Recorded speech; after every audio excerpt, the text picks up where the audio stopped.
blog, 2020, uncommon sense MySQL when explain can trash your database, Peter Zeitzer.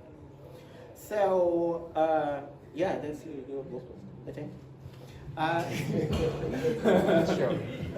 So, basically what we see here is you run the explain on the select and it will hang because it's actually executing the query.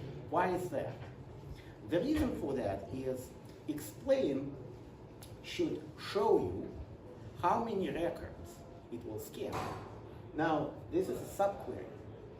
It has no idea how many records are there in a table which is actually a subquery, a result set of the subquery. So it will go ahead and execute that, materialize that, get a number of records, and then output it, right? Uncommon sense, it is how it is. And then, again, 2020, I comment